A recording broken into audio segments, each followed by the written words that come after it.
Hi friends, welcome to Ponmani hotel YouTube channel. இன்றைக்கி வந்து நம்ம கேரட்டை வச்சு ஒரு புதுசாக ஒரு ரெசிபி தான் பண்ண போகிறோம். வாங்க எப்படி பண்ணுறங்கிறத பார்க்கலாம். நல்லா ஸ்பைசியான ரெசிபி. இது பருப்பு சாதம், தயிர் சாதத்துக்கெல்லாம் நல்லா டேஸ்ட்டாக இருக்கும். இந்த மாதிரி வந்து கேரட்டை வந்து கட் பண்ணி எடுத்துக்கலாம். நான் ஒரு 4 கேரட் எடுத்திருக்கேன். இந்த மாதிரி அது எல்லாத்தையும் இந்த மாதிரி கட் பண்ணி எடுத்துக்கலாம். பார்த்தீங்கன்னா தெரியும். இந்த மாதிரி கட் பண்ணி எடுத்துக்கலாம்.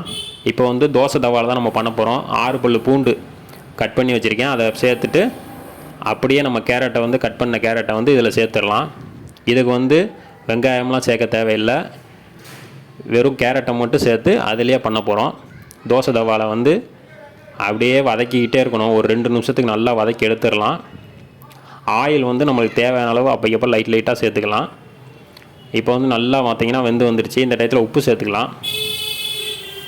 கேரட்டு தானே ஈஸியாக வெந்து வந்துடும், அதனால் நம்ம சேர்த்துக்கலாம். இப்போ வந்து மஞ்சள் பொடி மட்டும் சேர்த்துக்கலாம்.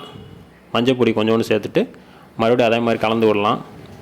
இப்போ வந்து சீரகம் 1/2 டீஸ்பூன், மிளகு 1/2 டீஸ்பூன், சோம்பு ஒரு 1/2 டீஸ்பூன், 2 காஞ்ச வத்தல், மிளகா வத்தல், இதை சேர்த்து அரைச்சி எடுத்து இதையும் சேர்த்துக்கலாம்.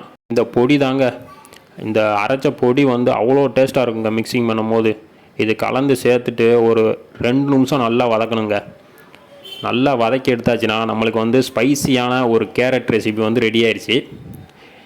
பார்த்தீங்கன்னா இதை வந்து தயிர் சாதத்துக்கெலாம் சாப்பிட்லாம். அவ்வளோ டேஸ்ட்டாக இருக்குங்க. நல்லா ஸ்பைஸியாக இருக்கும். அந்த மசாலாவோடு சேர்த்து சாப்பிடும் போது பார்த்தாலே தெரியும். சூப்பராக ரெடி ஆயிடுச்சு. பிடிச்சிருந்தால் நீங்களும் ட்ரை பண்ணி பாருங்கள் ஃப்ரெண்ட்ஸ். பிடிச்சிருந்தால் லைக் பண்ணுங்கள், ஷேர் பண்ணுங்கள், சப்ஸ்கிரைப் பண்ணுங்கள் ஃப்ரெண்ட்ஸ்.